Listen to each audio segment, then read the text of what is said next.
Welcome again to the Business Mechanics Show. This is your host, Fawn Sigmund. Today, we're going to be talking about the keys to being a great leader through role playing. In the dynamic world of leadership and management and learning and getting better at what we do, acquiring new skills is not just about understanding theory. I do not talk much about theory. I talk about real world elements of leadership and management. But I also talk about real world elements of learning and getting better and more effective at what we do. It's about practical application and role playing. And I can't believe I've never talked about this before, but we are. Role playing emerges as this crucial tool when we start thinking about it. It's the crucial tool in this context of leadership improvement. In fact, it's especially important when we're talking about leadership-related skills improvement. It's a method that's often overlooked, underutilized, avoided is really what it's more than anything else. But it's a method that transcends traditional learning. We're going to talk about that a little bit more. How do we learn? And how does role playing fit into that?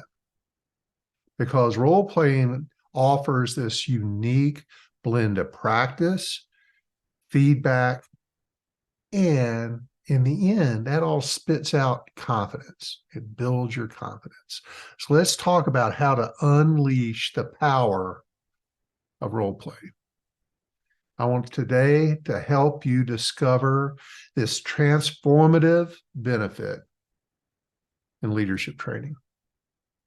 And it goes beyond, effective role playing goes beyond just a simple exercise, especially an exercise that just takes place in your mind, in your head, because it really must be a rehearsal for real life situations. And by stepping into your own shoes, fully immersing yourself in a real world scenario, you will acquire the necessary skills to communicate and enhance whatever this idea that's going on in your head at what you want to say. It helps you enhance this idea effectively. And don't we all want to be effective? Please don't underestimate the significance of including crucial details and important structures that are crucial for success in whatever scenario you're going through. Take a minute and plan it and write it down. A lot of people aren't good at planning, including myself. That is not a natural born skill set, but it's one that I've had to introduce to myself and practice, because I know without writing down and practicing things out, and I'm just winging things, I'm not very good. I'm not as good as I would like to be. And just like actors and athletes who dedicate hours and hours to rehearsing and practicing, role playing in the realm of leadership and your leadership training builds that confidence, builds that skill set, builds that sustainability and repeatability, which is an essential trait for any business leader. And it also helps you. I know this was one aspect that early on, as I personally embraced the value of role playing, I was able to say goodbye to a lot of regretful afterthoughts about what I should have said, could have said, how I should have said it. But instead, through role playing, I was prepared. I was prepared. I thought about how they would respond to things. So I was prepared for my own response or how I would relate or react to that. I could respond thoughtfully and confidently. I knew it was coming. Just like a batter is ready for the curveball, you will be too. And it allows you to embrace the opportunity to refine your vital leadership behaviors without the burden of overthinking. And so often, especially if we're just doing it here in our heads, we tend to overthink it, overcomplicate, or maybe underthink it. And once it starts coming out of our heads and out of our mouths, maybe onto paper first, we'll now be practicing in a safe environment versus practicing on an employee or with a customer. Practice in front of a mirror, or even better, with a trusted advisor, a cohort, your boss, a mentor, a coach. It's amazing the difference it will make in your skill set and how quickly you learn and be able to apply new skill sets with ease and effectiveness. And as you conduct your role plays, and you're going to start doing that, please start embracing this, start conducting your role plays. Ensure that you have access to the key points of your new skill. If you're, say, taking one of my courses, reading something out of a book, watching a YouTube video, make notes, capture the key points that your new skill needs to include. And as you complete each role play, either give yourself a score, an audit, go back and give yourself a test on how well you included the key elements that you're practicing. Even better is to have someone else give you the feedback. Get that 360 feedback. That's the optimum way of capturing and including the essential elements, when you've got somebody else listening to you and can give you honest feedback. To truly master and perform a new skill effectively, it's just not sufficient to rely on reading a book or watching a video. These methods, and I do them myself. I watch a ton of YouTube videos. I read a lot of books, read a lot of news articles, an hour a day. Every morning, I devote an hour to improving my knowledge of what I'm out doing every day. And it's very informative, and it gives me all kinds of new ideas, but then I've got to go practice them.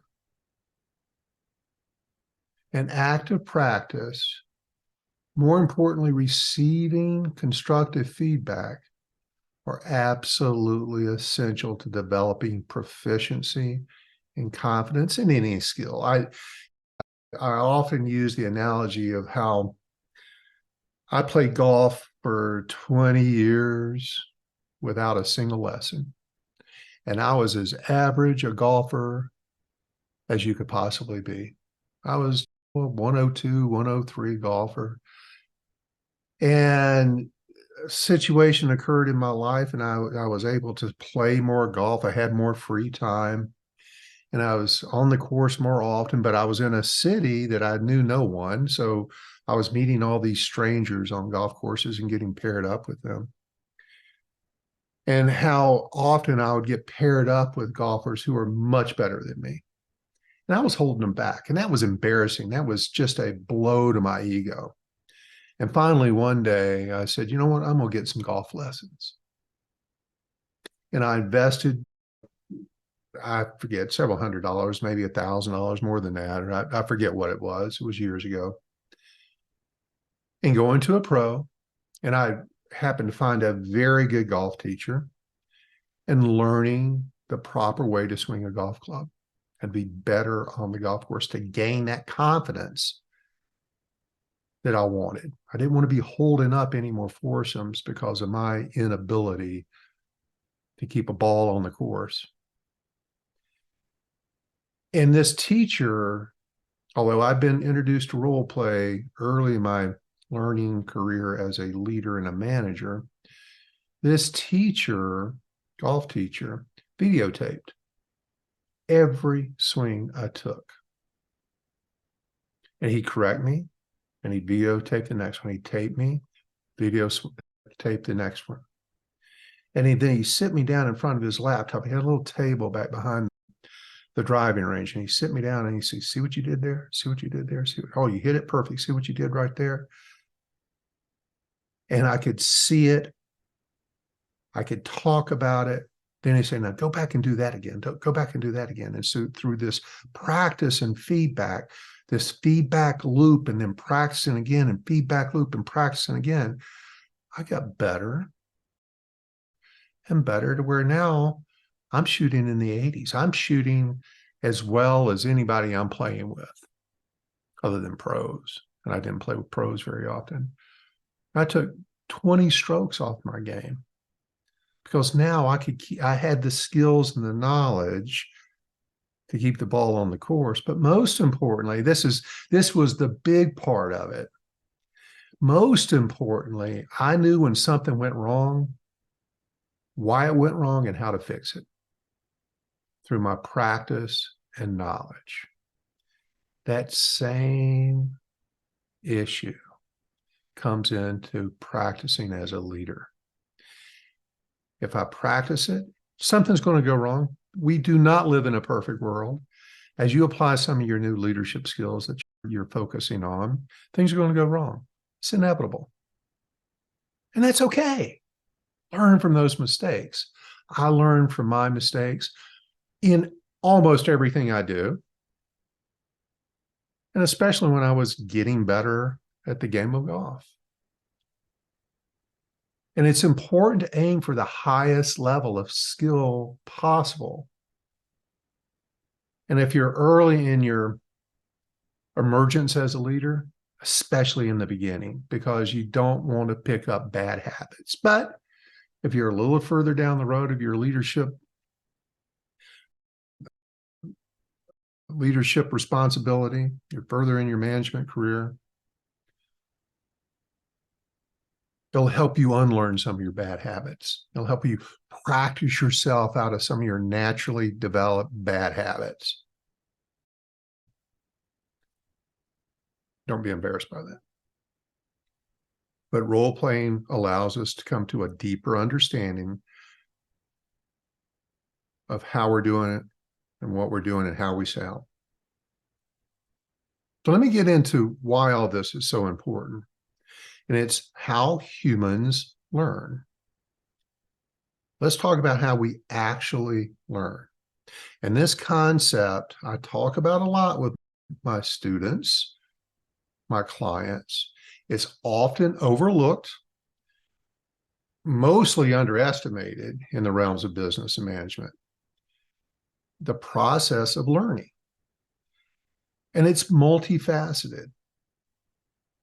And it's best approached through a comprehensive framework of 4 key tenets of teaching and learning. Breaks down into 4 elements. We learn by reading, visual. We learn by hearing, auditory. We learn by practice, kinesthetic. But that kinesthetic learning and the 4th tenet, which is feedback, is very often completely left out of our learning as leaders and managers.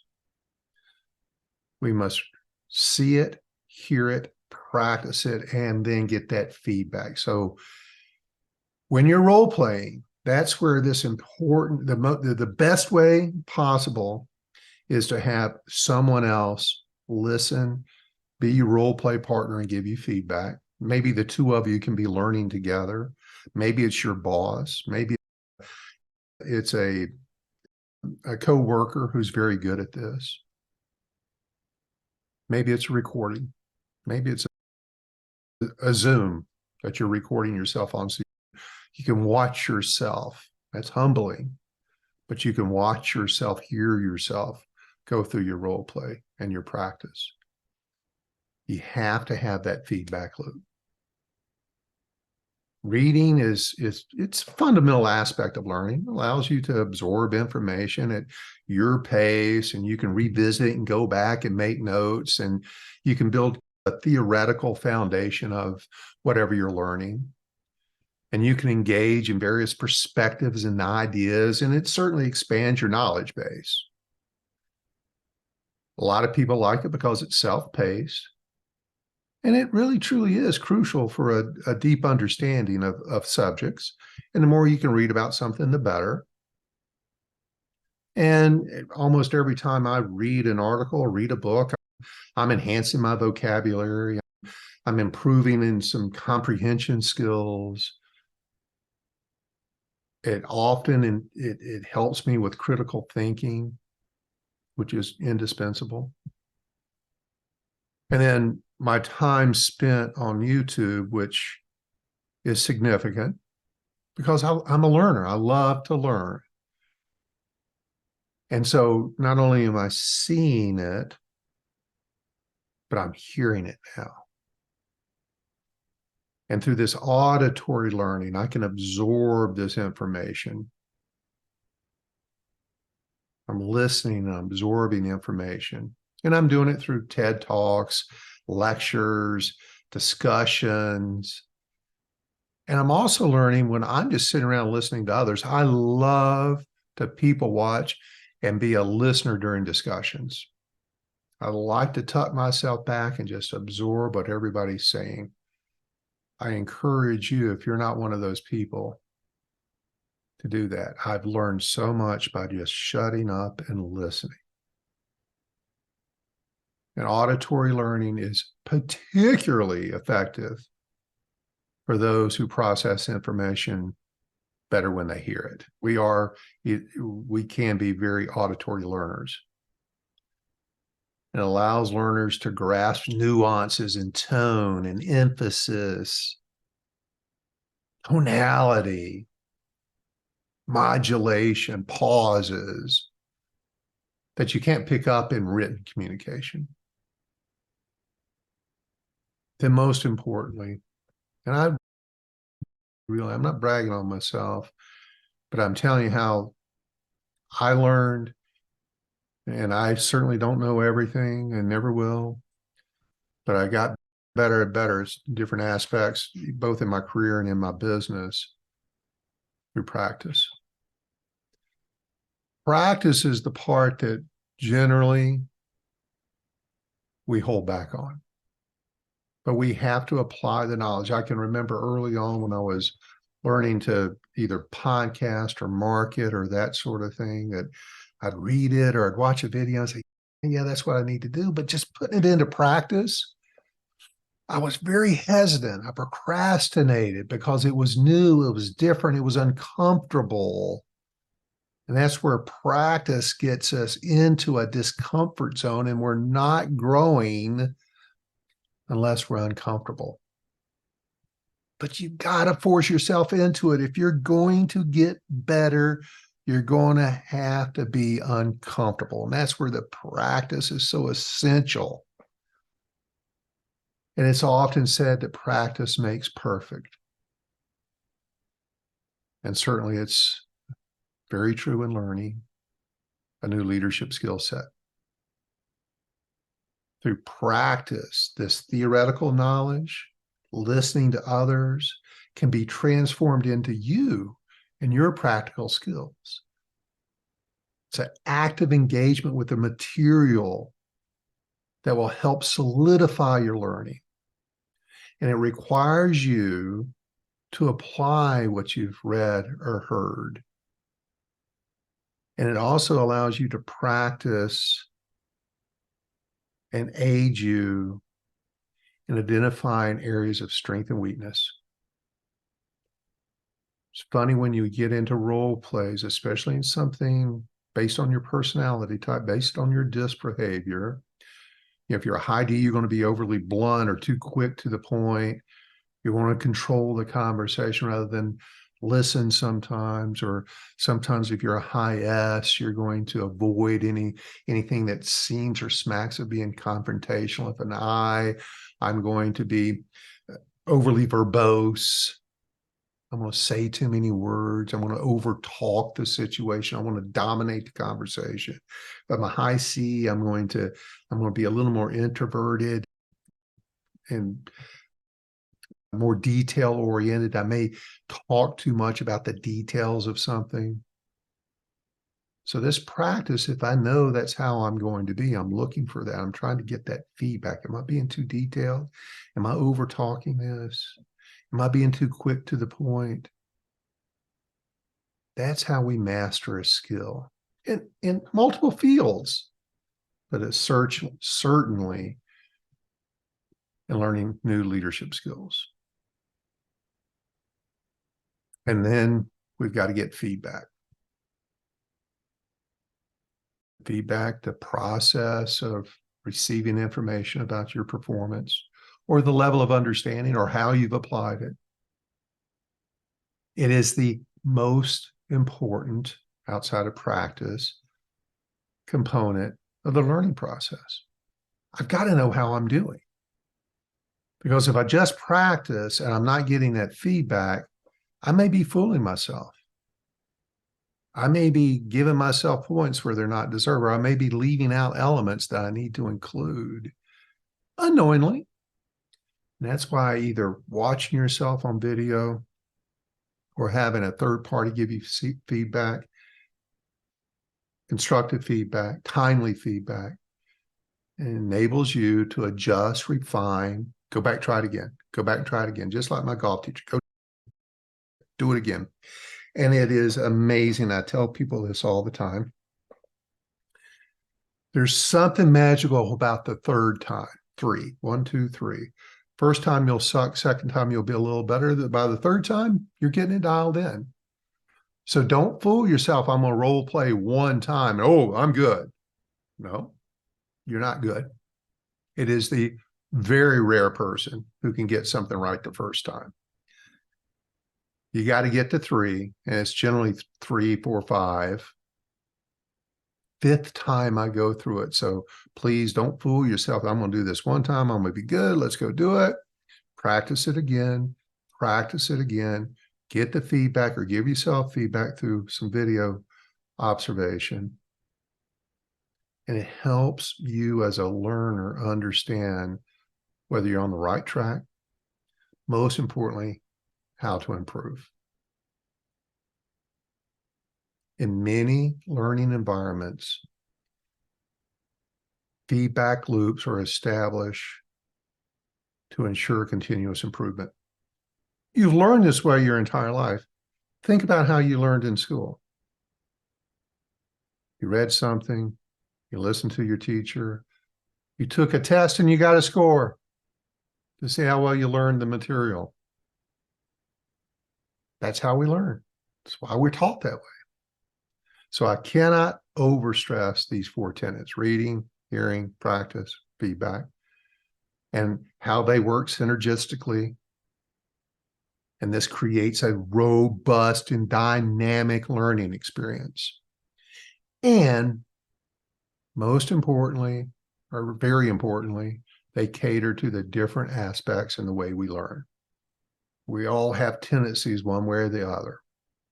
And it ensures that the information is being absorbed so that you have that deep, effective, lasting knowledge acquisition. And then you're going to be gaining confidence. Practice gives you confidence. It's one of the most significant benefits of role playing, is that boosting confidence. And practicing a new skill in a controlled, low-risk environment allows you as an emerging leader, as a learning leader, to iron out your kinks before you hit the real-world situation. And this rehearsal, this is crucial in building self-assurance and competence, not confidence, but also competence. And in this feedback loop, please try to find a trusted colleague or mentor, because it's invaluable. And at the very least, videotape yourself. And we all have access to some kind of video software. And seek constructive criticism. And it needs to be honest. It needs to be somebody who's going to shoot you straight. We can learn alone through video. That's the least desirable, but it's at least desirable with no other option to get feedback. The most desirable is have a third party give you some feedback.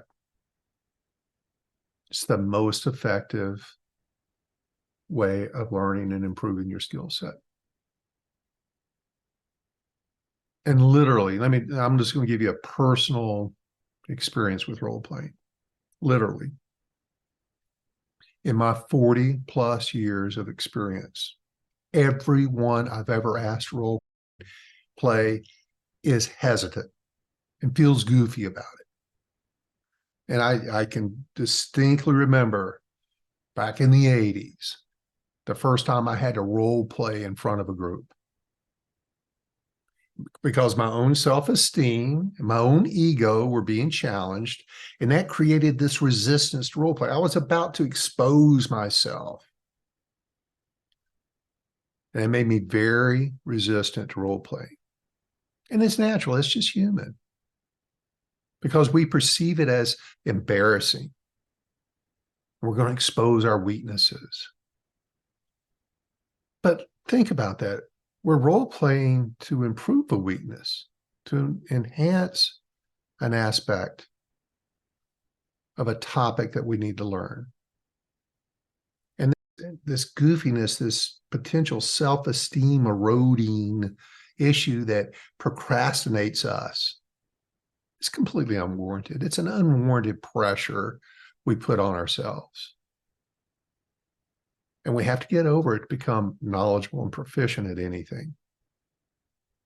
Recently, just this past week, I had the opportunity, I was working with the sales team of a company I'm contracted with, and we were preparing the sales team for an upcoming trade show, really big. It was an industry big. It was the biggest trade show of the year. And they were new to trade shows. They hadn't attended them in the past, and they're really excited about going. And I was training them on how to be effective in sales at a trade show. I went through the training with everybody. They were all excited. Oh yeah, now we know what to do. I said, okay, now let's see. Let's role play it. To close out the training class, took the last 20 minutes or so. I said, let's role play. You two go off, you two go off, you two go off. Role play with each other, reverse roles, role play with each other. And they all went and did it eagerly. And this is just a great team. This sales team is just amazing in that they're just big sponges, always wanting to get better. It's one of the best I've ever worked with. And so they just spun right to it. But as we were getting feedback, they all said it. What did you think? How did you do? I felt really goofy. It's very uncomfortable. But here's what I learned. And here's what I redid. And I got better. And this is what I enhanced it again. And it got better. And now I feel much more confident in going in a prime. We were doing how to have a brief discovery session with any prospect I met at a trade show. How can I, instead of saying, what are you looking for? And I say, I'm just looking, actually engage them in a conversation. Not be rushed, find out about them and their business so that you can actually engage at a higher level of professionalism in sales. I can do a whole podcast on discovery, but essential to selling. But now they were ready. And their sales manager, me as their trainer, we all felt so much better about their ability to go to this big trade show with a big investment with thousands of opportunities, that they were really going to stand out against the competition because they were now prepared to do it the right way. And it was certainly not a way they were going to do it without role playing and getting better at it. So we all have this initial hesitation. There's a sense of reluctance because it's discomforting. And we feel goofy. And we're skeptical about how effective this is going to be until you do it. I can tell you, back in my days at CarMax,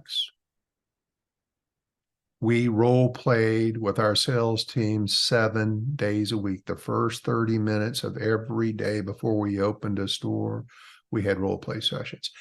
That's why CarMax's sales process is so effective.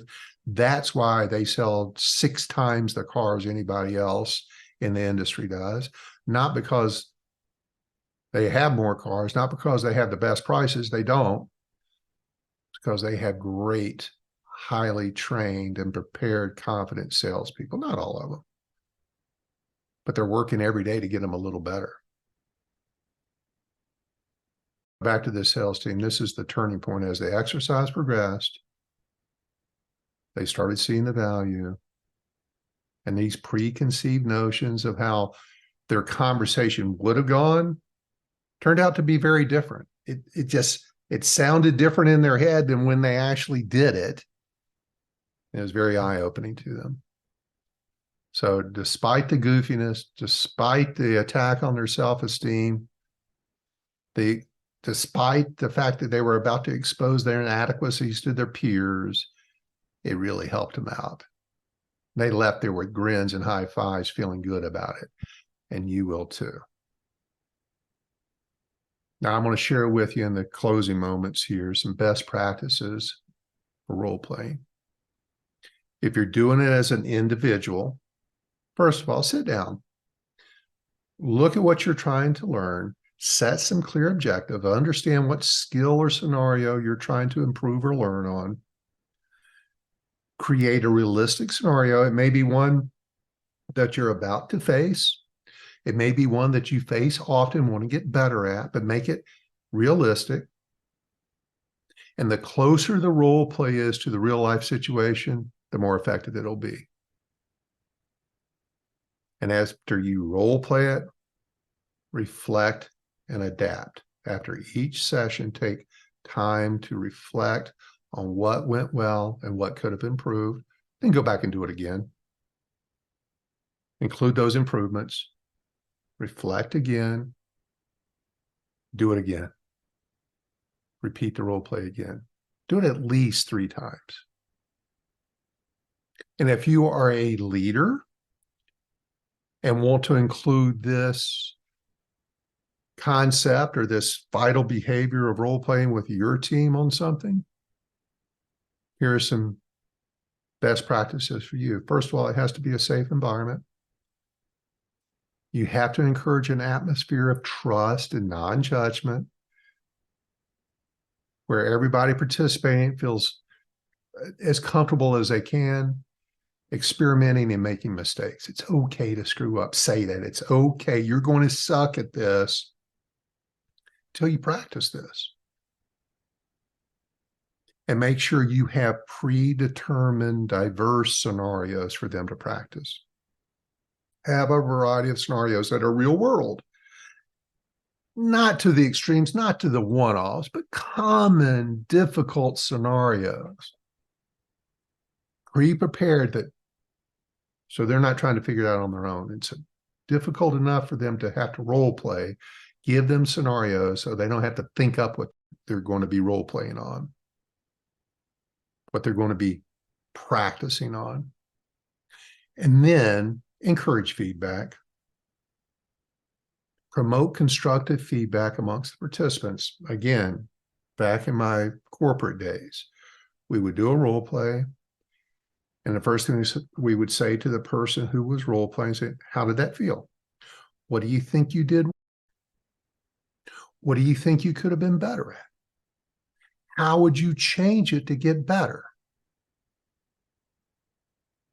And they'd respond to all that. Then we turn to the group that witnessed the role play and say, what did you think of Steve's role play? What do you think they did very well? What did Steve do really well? What could Steve have improved on? That's where they learned. See, managers, they actually respect the feedback they'll get from their peers more than they get the feedback from you. Strange phenomena, but it's true. I've seen it play out hundreds and hundreds of times. They really love that feedback from their peers. So don't cut them off from that. Don't think you're going to be embarrassing them in front of their peers. They're going to be embarrassed regardless. The more they do it, the less embarrassed they're going to be. And let me tell you, if you do this right and you do it often enough as a leader, your team members are going to be asking to role play before they do something. It is really interesting. This practice just helps them gain this confidence and skill sets. And it also helps them with their critical thinking and providing not only their own feedback, but giving feedback to others. So we learn also by giving feedback. And there's been many times I've seen a highly skilled person giving feedback that at the end of the feedback that they were giving someone else saying, you know what, I don't do that often enough, but I know I should. So they've actually helped themselves by giving that feedback. It's amazing. It is an amazing tool that's not in enough toolboxes and certainly not being utilized enough. So powerful. It's in your arsenal of leadership skill sets. It bridges the gap between theory, practice, safe space, learning and growing. By incorporating role playing into leadership training, you're going to enhance your team's skills. You're going to enhance your skills. You're going to build your confidence. You're going to build their confidence. And you're going to be prepared to face your challenges at a higher level than ever before. Now, I'm just to give you a few ideas to close this out. I'm going to give you just a few ideas of some topics that you as a leader, emerging and learning leader, might want to be practicing on, because these are the ones I see a lot of people struggling with. Difficult conversations. Number one, difficult conversations. And you need to be understanding some perspectives. You want to be practicing listening, understanding, ask first, respond later. Don't go in with preconceived notions. Don't go in with biases. You're probably going to need some negotiation skills. So be thinking about how they're going to respond and how I'm going to negotiate myself through that. But most importantly, emotional intelligence. Because what will screw up a difficult conversation faster than anything else is your inability to manage your emotions, to allow whoever else is in that conversation to push your buttons and you to respond in a way that you should not respond. You want to be prepared. This is all part of that preparation and planning beforehand. I know it's coming, so when it comes, I can be calm. I knew that was coming. And I won't let it affect me in a way that's going to undermine what I'm trying to accomplish here. Difficult conversations. Number two, effective communication. Elements of effective communication are clarity, conciseness. You want to focus on delivering a clear and concise message. Active listening. Please, if you haven't listened to the podcast on leading with your ears, practice your listening skills. Being empathetic. Also, you want to practice spotting nonverbal cues. Understand body language, what it's meaning, what it's saying to you. Also, critical thinking. Number three, critical thinking. And analyzing scenarios. You want to simulate some complex situations requiring your critical decision making. And again, please go and listen to that podcast. You're going to look at risk assessment, who, what, where, when, how, when. How these things a risk? Who are they going to benefit? How are they going to benefit? What's the downside of this? What am I not thinking of? What's going to go wrong? And also part of critical thinking is consensus building, involving your team members, collaboration in the decision-making process. As a group, you're much smarter than as an individual. Delegation. A lot of my students struggle with delegation. So first of all, let's practice task allocation. Let's identify what task you want to delegate. And then how am I going to empower whomever I choose to delegate to? And then how am I going to train them? What are the steps and the time it's going to take to train them? And then what are my follow-up strategies? All too often when we're learning to delegate, we have unrealistic expectations as to how quickly they're going to learn. So follow up early and often until they earn the right for less follow-up. So develop methods for following up without micromanaging. You want to ease off as they earn your trust. Emotional intelligence.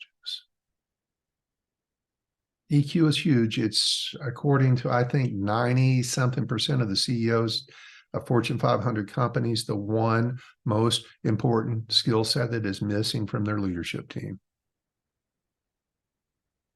So practice your emotional intelligence, your self-awareness. Role play scenarios that help you recognize your emotions, how you respond.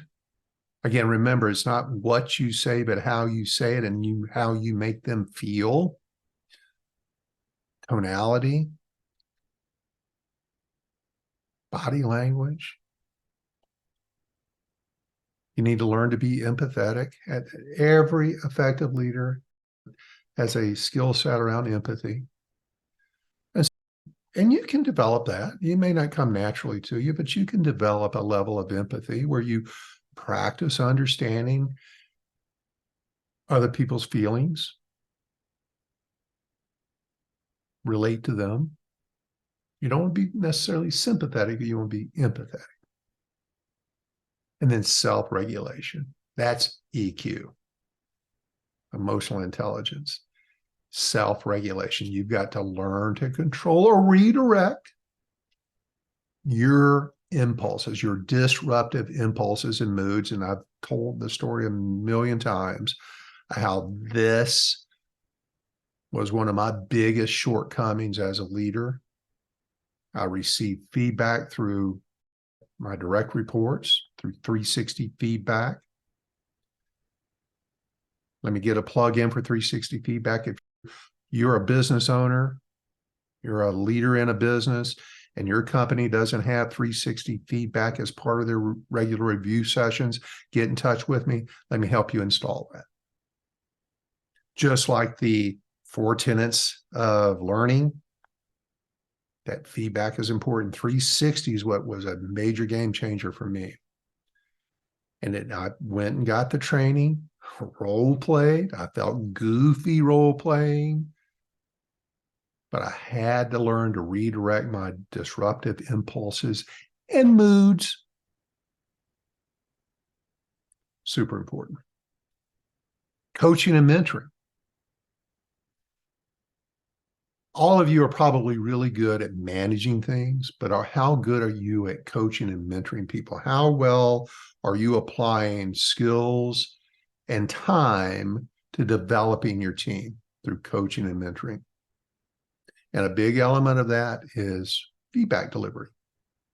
And it needs to be constructive feedback in a way that's not going to be perceived as an attack. You need to practice that. You need to develop skills in guiding team members to their goals through questions, not through telling them how to do it, but getting them to tell you how they're going to do it. And you do that using a Socratic approach of open-ended questions. another skill set. And then helping them with their career development. Role play with them. Role play scenarios with them that involves discussions, include them in discussions, role play the discussions with them to help them in their career development.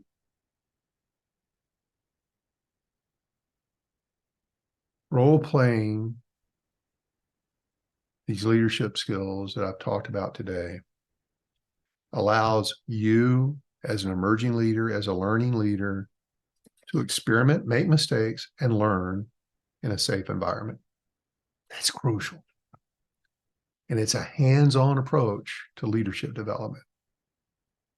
And it will significantly enhance a leader's ability to handle real-world challenges effectively.